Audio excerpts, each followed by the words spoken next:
Raduj sa, Mária, lebo Boh si zo všetkých žien vyvolil práve teba na veľkú úlohu. Jeho slová ju znepokojili a nechápali ich zmysel. Posol pokračoval. Neboj sa, Mária, Boh ťa chce nesmierne požehnať. Narodí sa ti syn a dáš mu meno Ježiš, to znamená Boh vyslobodzuje. Nebude to obyčajný človek a bude sa volať syn Najvyššieho. Zasadí na Dávidov trón a bude nielen vládcom Izraela, ale založí kráľovstvo, ktoré sa nikdy neskončí. Mária na to povedala: chcem sa celkom odovzdať Bohu. Nech sa teda stane, ako si povedal. Potom anjel odišiel. V tom čase nariadil cisár Augustus, aby sa vykonalo skútanie ľudu celej rímskej ríši.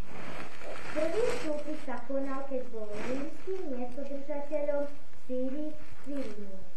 Každý bol povinný dať sa zapísať tam, odkiaľ pochádzali jeho predkovia.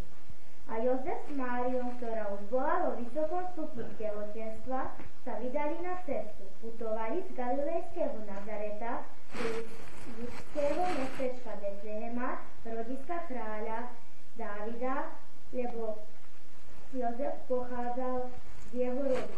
Len čo tak došli, naplnil sa Máriin čas a porodila svojho prvorodeného syna. Zavinula ho do plienok a uložila do jaslí, lebo v hostini už nebolo miesta. Tej noci pásli nedaleko Betlehema pastieri ovce. Nocovali pod šírim nebom a striedavo strážili svoje stádo. Zrazu sa pred nimi zjavil anjel a celá krajina sa rozžiarila odleskom Božej slávy.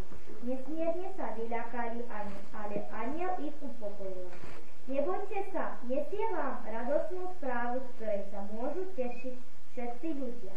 V Betleheme, z ktorého pochádza Dávid, sa vám dnes narodil Kristus, Spasiteľ poslaný Bohom.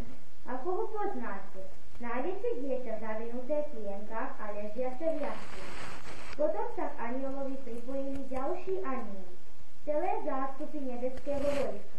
Všetci chválili Boha a hovorili: sláva na nebi Bohu a na zemi pokoj ľuďom, Boh ich má rád.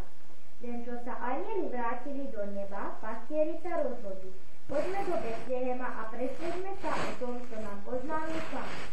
Rýchlo sa vydali na cestu a naozaj našli Máriu s Jozefom aj novorodeniatko ležiace v jasliach.